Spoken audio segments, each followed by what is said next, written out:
I discovered what Bigfoot really does with human bodies in the winter of 1997, and the truth is far more disturbing than any legend or a campfire story could ever prepare you for.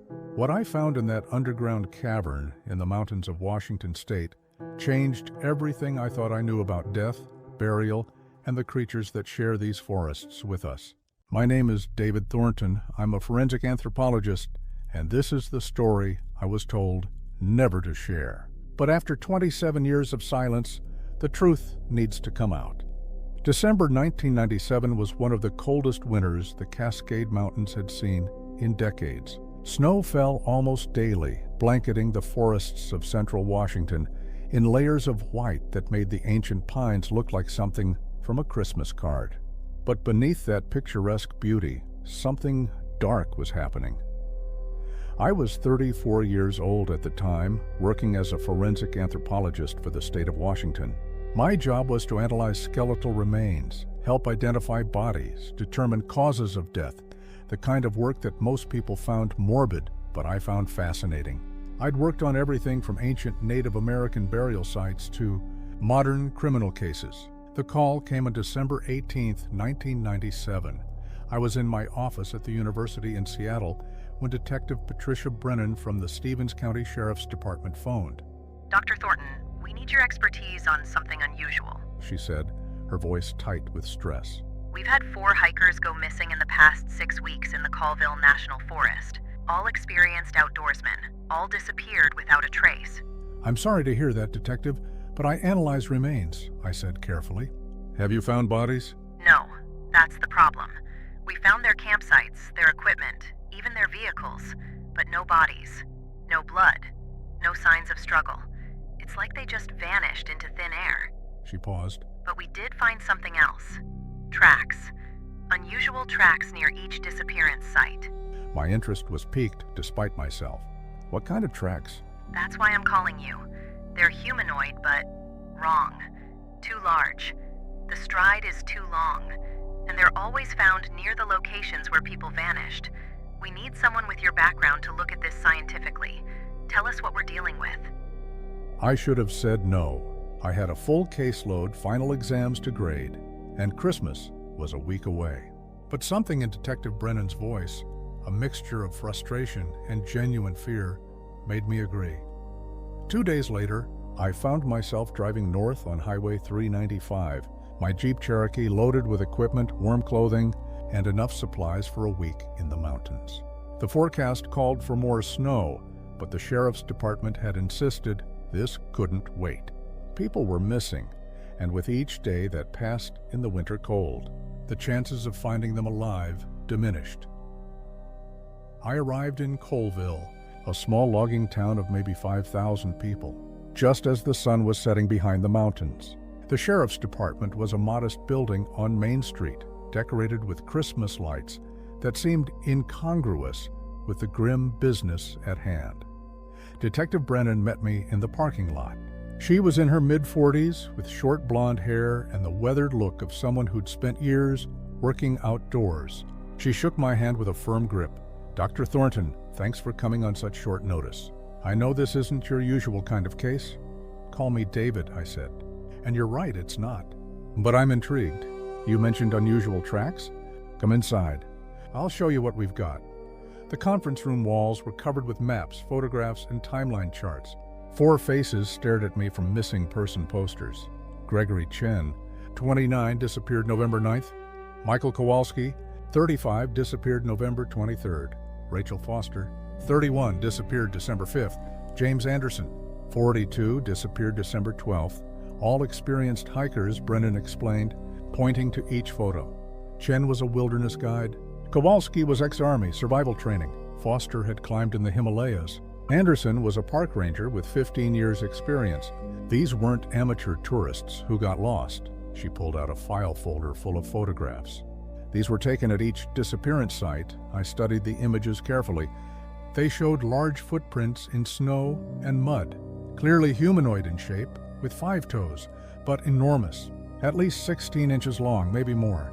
The stride length measurements indicated something that walked upright but took steps far longer than any normal human.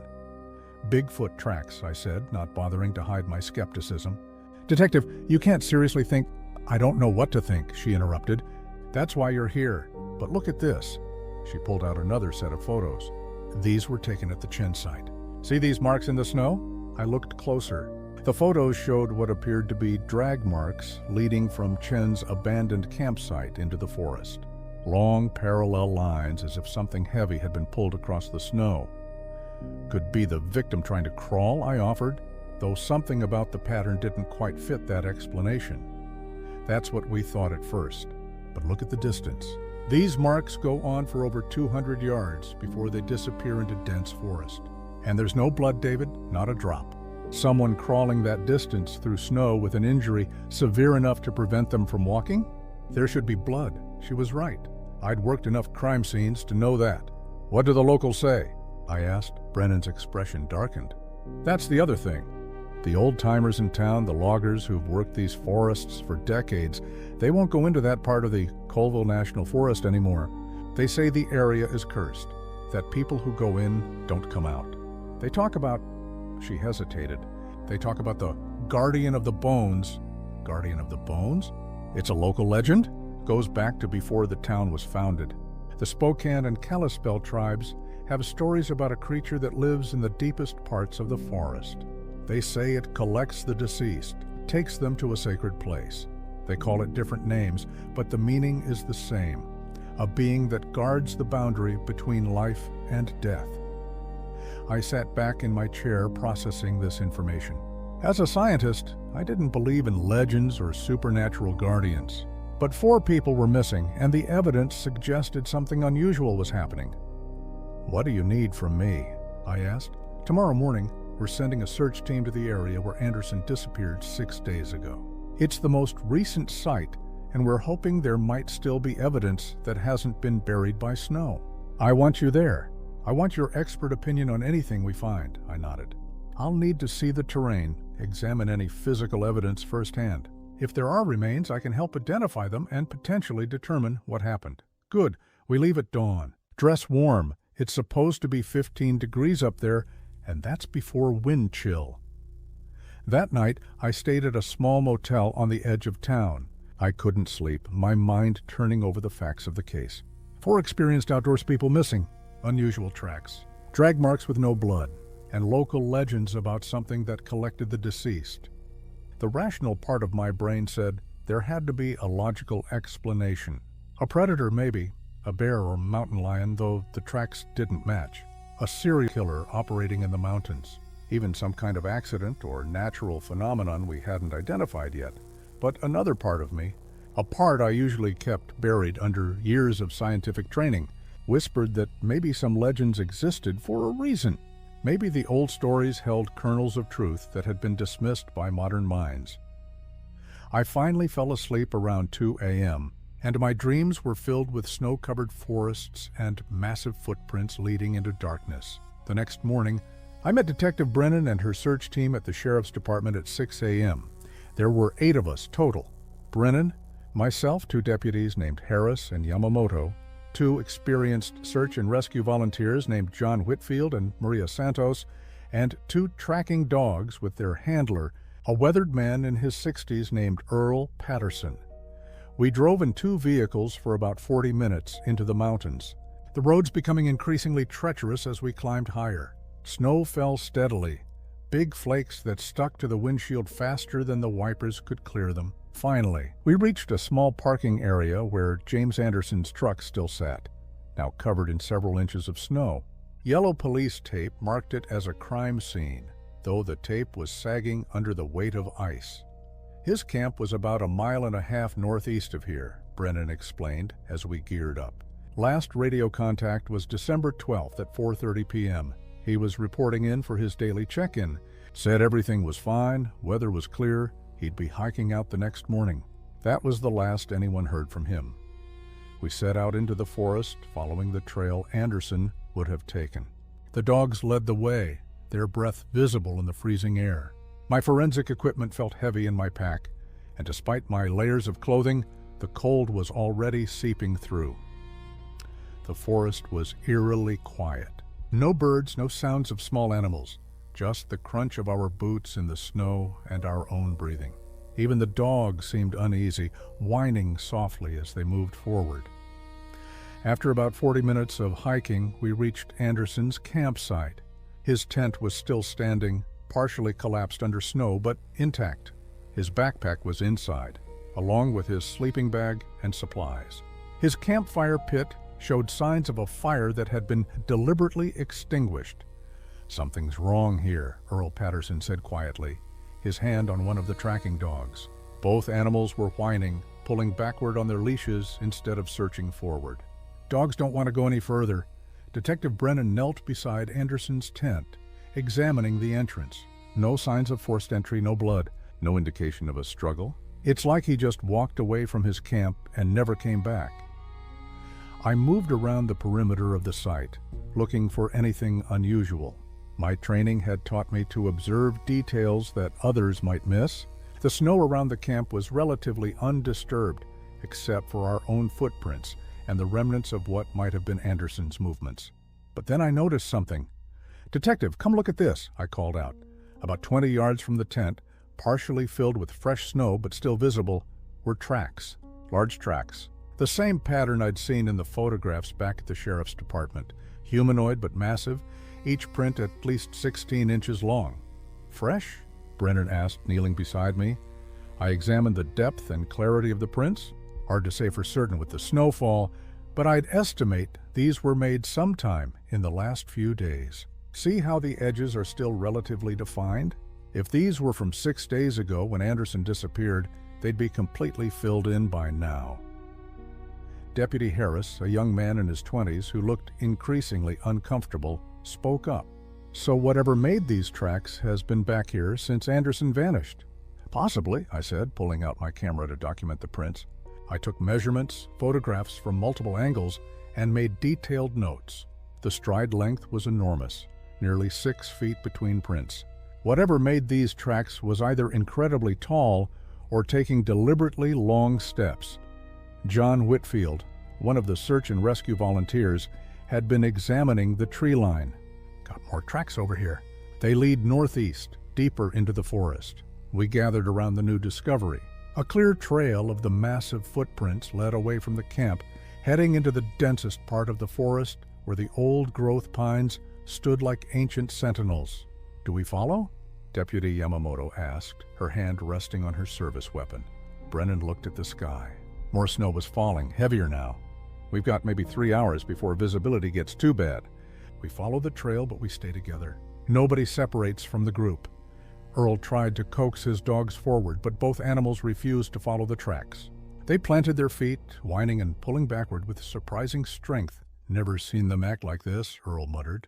"These dogs have tracked through everything, avalanche zones, bear territory, you name it, but they won't follow this trail. Something's got them spooked bad." "We go without the dogs then," Brennan decided. "Earl, you and the dogs head back to the vehicles. If we're not back in 4 hours, call for additional teams." Earl didn't argue. He looked relieved to have an excuse to leave. As we watched him and the dogs disappear back down the trail, I felt a chill that had nothing to do with the temperature. The 6 of us remaining, Brennan, Harris, Yamamoto, Whitfield, Santos, and myself, began following the massive footprints deeper into the forest. The tracks were clear and consistent, showing no signs of the creature trying to hide its trail. If anything, it seemed to want to be followed. We walked for nearly an hour, the forest growing darker and more oppressive despite the white snow covering everything. The trees here were older, more massive, their branches creating a canopy that blocked much of the falling snow. The tracks led us through terrain that grew increasingly difficult, over fallen logs, across a frozen stream, up a steep embankment. "Whatever made these tracks is strong," I observed, examining where the footprints crossed the stream. "Look at how deep these impressions are, even in frozen ground. I'd estimate we're looking at something that weighs at least 600 pounds, maybe more." "And it's bipedal," Maria Santos added. She was an experienced tracker, and I could see her professional interest overriding her obvious nervousness. The gait pattern is consistent with upright walking, not a bear on hind legs. This is something that walks upright naturally. Deputy Harris had grown very quiet, his face pale. "My grandfather used to tell stories about these woods," he said softly. He was Spokane tribal elder. He said there were places in the forest where the spirits take the dead to rest. Places humans aren't supposed to go. "Spirits don't leave footprints," Yamamoto said. But her voice lacked conviction. The tracks led us to a rocky outcropping, a cliff face that rose maybe 60 feet above the forest floor. The footprints went right up to the base of the cliff and then stopped. "That's impossible," Whitfield said, examining the area carefully. "The tracks just end. There's no sign of it climbing, no prints leading away in any other direction. It's like whatever made these tracks just vanished into the rock." I studied the cliff face, looking for any explanation. And that's when I noticed it. A narrow opening in the rock, partially concealed by hanging icicles and accumulated snow. It was maybe 4 feet high and 3 feet wide, easily missed if you weren't looking for it. "There," I said, pointing. A cave entrance. We approached carefully. The opening was dark, and cold air seemed to flow out from it, like breath. I pulled out my flashlight, and the others did the same. Our beams of light penetrated only a short distance into the darkness before being swallowed up. "We need to report this," Yamamoto said. "Call for backup before we go in there." Brennan pulled out her radio, but only static came through. "No signal. We're too deep in the mountains." She looked at each of us. "We vote. Do we go in now, or do we mark this location and come back with more people and better equipment?" "Those people have been missing for weeks," I said. "If there's any chance they're in there, alive or otherwise, we need to know. Every hour we wait in this cold reduces the chances of finding anything useful." Brennan nodded. "I agree, but we go carefully. Whitfield, Santos, you two stay here at the entrance. If we're not back in 1 hour, you head back and get help. The rest of us go in." The cave entrance required us to crouch to enter, but after about 10 feet it opened up enough to stand. Our flashlights revealed a natural tunnel, the walls smooth limestone carved by ancient water. The air was cold but strangely still, without the wind we'd been fighting outside. We moved forward slowly, our lights creating dancing shadows on the walls. The tunnel descended gradually, taking us deeper underground. After maybe 50 yards, it opened into a larger chamber, and that's when we smelled it. It wasn't the smell of decomposition. I'd worked with enough remains to know that odor intimately. This was something else, something organic but not putrid. Almost sweet, mixed with earth and something I couldn't quite identify. "What is that?" Harris whispered. "I don't know," I admitted, "but I think we're about to find out." The chamber expanded before us, our flashlight beams barely reaching the walls. The floor sloped downward, and we could see that the tunnel continued deeper still. But what made us all freeze were the marks on the walls. Symbols, hundreds of them carved into the limestone. Not random scratches, but deliberate markings, geometric patterns, spirals, shapes that might have been pictographs. They covered every surface we could see, descending into the darkness below. "Someone's been here," Brennan said unnecessarily. "Someone's been using this cave for a long time." We continued descending, following the tunnel as it spiraled deeper into the earth. The temperature was warmer here than outside, probably constant year-round at this depth. The symbols on the walls continued, becoming more elaborate the deeper we went. Then the tunnel opened into a cavern so large our flashlights couldn't reach the ceiling or the far walls.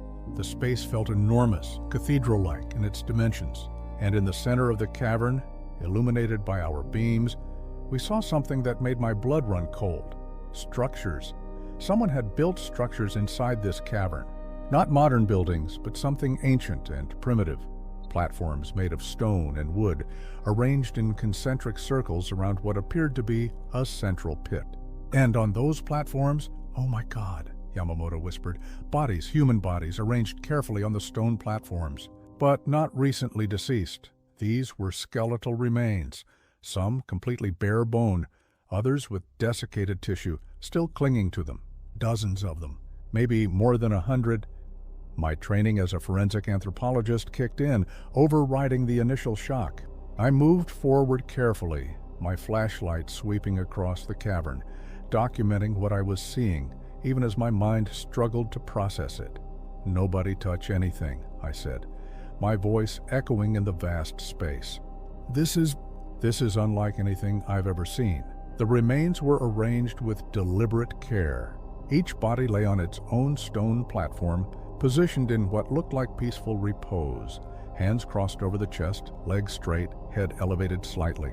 Some of the skeletons were ancient, the bones darkened with age.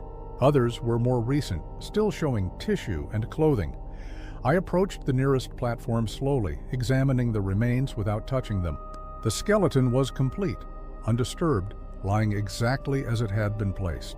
Beside it, arranged carefully on the stone, were personal effects: a watch, a wallet, a wedding ring, glasses. "These aren't victims," I said, my voice filled with awe and confusion. "These are burials. Proper, respectful burials." Brennan came up beside me, her flashlight joining mine. But who would bury people down here? And why? I moved to another platform. This one held more recent remains, a body that had been here perhaps a few months based on the state of decomposition. The clothing was modern: jeans, a hiking jacket, and near the head, placed with obvious care, was a small bouquet of winter berries and pine branches. "Offerings," I whispered. "Someone's been leaving offerings with the deceased." Deputy Harris had moved to the edge of the central pit, shining his light down into it. "Dr. Thornton, you need to see this." I joined him at the pit's edge. It was maybe 15 feet deep, and at the bottom was a pool of water, perfectly still, reflecting our flashlight beams like dark glass. But around the edge of the pit, carved into the stone, were more of those symbols. These were different from the ones in the tunnel, more elaborate, more purposeful. They reminded me of something I'd seen before in my research. "These are petroglyphs," I said, recognition dawning, similar to ones found at Native American burial sites throughout the Pacific Northwest. These symbols, they're about death, transition, and the journey to the afterlife. "So, Native Americans built this place?" Yamamoto asked. "No," I said slowly, studying the carvings more carefully. "These symbols are similar, but not identical. It's like someone learned from Native American traditions, but adapted them, created their own burial customs based on what they observed." A sound from deeper in the cavern made us all freeze. A low, resonant vocalization that echoed off the stone walls. It came from the darkness beyond our lights, from a passage we hadn't noticed on the far side of the cavern. "We're not alone," Brennan said quietly, her hand moving to her weapon. The vocalization came again, closer this time. And then we saw movement in the darkness, a massive shape emerging from the shadows at the edge of our light. It stood at least 8 feet tall, covered in dark reddish-brown hair that seemed to absorb the light from our flashlights. Broad shoulders, long arms, a face that was simultaneously human and utterly alien. Its eyes reflected our lights with an amber glow, and it watched us with an expression that looked almost sad. A Bigfoot, standing there in the cavern, regarding us with what seemed like resignation rather than aggression. "Don't move," I said softly. "Nobody make any sudden movements." The creature took a step forward, and I could see it more clearly now. It was old, its fur grizzled with gray around the face and shoulders. It moved with a slight limp, favoring its left leg, and in its massive hands it carried something, a body, a human body, cradled carefully in its arms. My heart sank as I recognized the clothing. James Anderson, the park ranger who'd disappeared 6 days ago. The Bigfoot moved past us without aggression, carrying Anderson's body to one of the empty stone platforms. It laid him down with surprising gentleness, positioning his hands across his chest, straightening his legs, adjusting his head to rest comfortably on the stone. It was performing a burial ritual. We stood frozen, watching this impossible scene. The creature worked methodically, removing items from Anderson's pockets, his ranger badge, his compass, his wedding ring, and arranging them beside his body. Then it reached into a leather pouch that hung from its shoulder and pulled out a small bundle of winter berries and evergreen branches, placing them near Anderson's head. When it finished, the Bigfoot stood back, bowed its head, and made a long, low vocalization that resonated through the cavern, a sound of mourning, a sound of respect for the deceased. "It's not killing them," I whispered, understanding finally washing over me. "It's burying them. It's been burying people who die in these forests for, God, maybe centuries." The Bigfoot turned to look at us, and I saw intelligence in those eyes, understanding. It knew we were watching, it knew we understood, and slowly, deliberately, it gestured around the cavern at all the carefully arranged remains, at the offerings, at the symbols carved into stone. Then it pointed at Anderson's body and made a gentle sound. It pointed at its own chest, then at the body again, then gestured as if cradling something carefully. It found him, Brennan said softly. Anderson must have died from exposure or an accident, and this creature found him, brought him here. The Bigfoot made an affirmative sound, startlingly human-like. Then it moved to another platform nearby, one that held older remains. It pointed at those bones, then made a gesture of walking, then falling, then pointed at its chest again. The others, I said, Chen, Kowalski, Foster, they all died out there in the forest. Accidents, exposure, maybe heart attacks or other natural causes. And this creature found them, brought them here to this burial ground. Has been doing this for how long? The Bigfoot moved to the cavern wall, where the most elaborate carvings were located. It placed its massive hand on the stone, then looked back at us. In that gesture was a story. This place was ancient. This tradition was ancient. Long before European settlers came to these mountains, long before logging towns and hiking trails, something had been collecting the deceased from these forests and bringing them to this sacred place. The guardian of the bones, Harris whispered, remembering his grandfather's stories. It's real. It's actually real. The creature watched us for a long moment, then did something that stunned me. It approached slowly, stopping about 10 feet away. Then it knelt down, lowering itself to make itself less threatening. And it extended one massive hand, palm up, in what could only be interpreted as a gesture of peace. I looked at Brennan, she looked at me. In her eyes, I saw the same conflict I felt. Everything we'd been taught said this creature didn't exist. But here it was, showing us something that challenged every assumption about what we thought we knew. Slowly, carefully, I took a step forward, then another. The Bigfoot remained still, its hand extended. I could see the details of that hand now. Thick fingers, a palm creased with lines not unlike a human's, fingernails rather than claws. When I was close enough, I reached out and touched its palm with my own hand. The contact lasted only a moment, but in that moment, I felt something profound. This wasn't a monster. This wasn't some primitive beast. This was an intelligent being that had developed its own culture, its own rituals, its own understanding of death and respect for the deceased. The Bigfoot withdrew its hand and stood. It gestured again at the platforms, at all the remains carefully preserved in this underground chamber. Then it pointed up toward the surface and made a sound that seemed to be asking a question. It wants to know what we're going to do, I said. If we're going to expose this place, destroy what it's been protecting.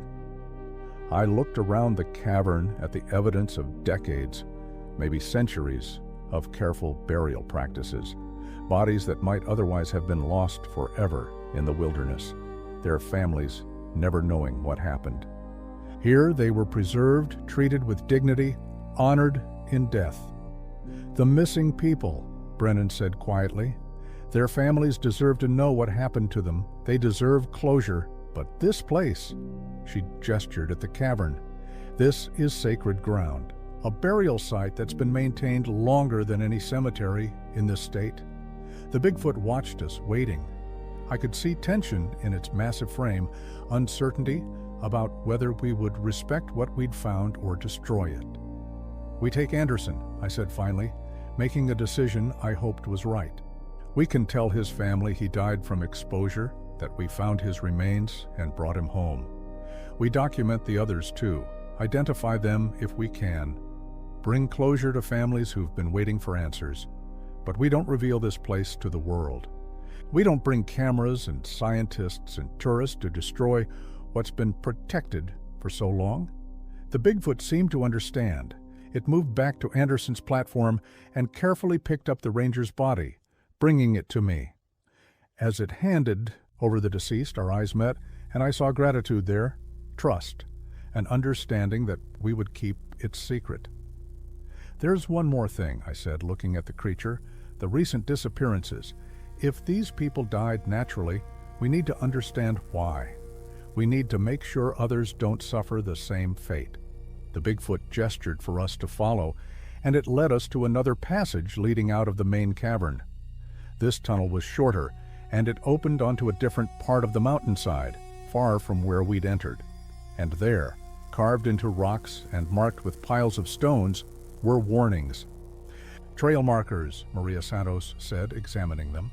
"These are marking dangerous areas, places where the terrain is unstable or where exposure is particularly dangerous." The Bigfoot made an emphatic gesture at these markers, then mimicked human hikers walking, then falling or collapsing. "It's been trying to prevent more deaths," I said, understanding dawning. "These markers are warnings about dangerous areas, but hikers don't recognize them. They think they're just natural rock formations." The Bigfoot made an affirmative sound, then gestured emphatically at the markers again. It pointed at us, then at the markers, making a motion as if teaching or explaining. It wanted us to understand these warnings, to help other humans recognize them.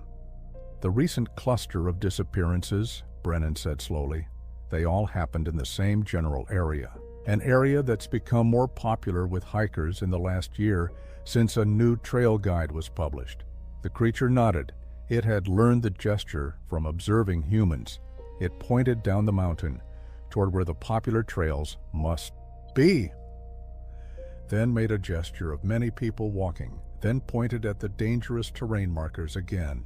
More people were coming, ignoring the warnings it had spent generations placing. "We can help with that," I said.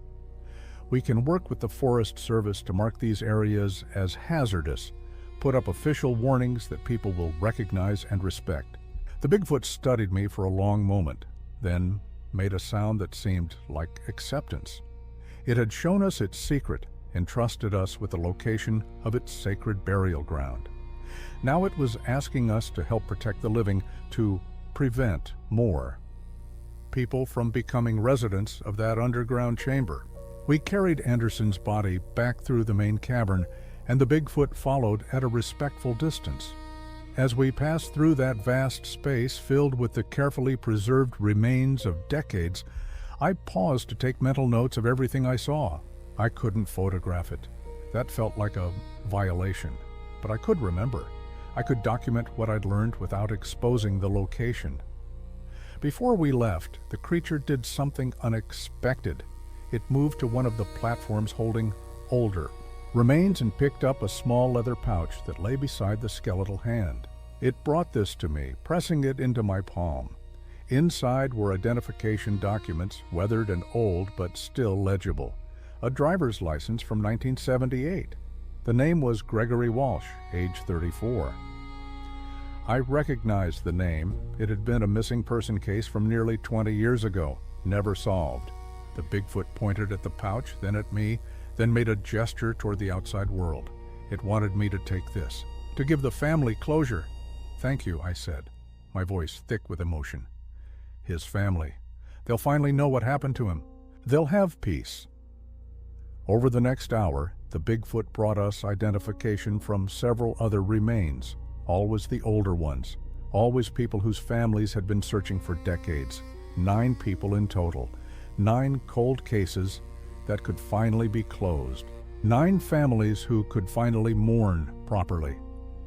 When we emerged from the cave, carrying Anderson's body and the precious identification documents, Whitfield and Santos were waiting anxiously at the entrance. The relief on their faces when they saw us was palpable. "We were about to head back for help," Whitfield said. "You've been down there for over 2 hours. We thought—" He stopped, staring past us at the massive figure that had followed us out of the cave. The Bigfoot stood at the cave entrance, silhouetted against the white snow, watching us, making sure we left, making sure we understood the trust that had been placed in us. I turned back one last time and raised my hand in a gesture of respect and thanks. The creature raised its own hand in response, then melted back into the shadows of the cave, disappearing from sight. The hike back to the vehicles was silent.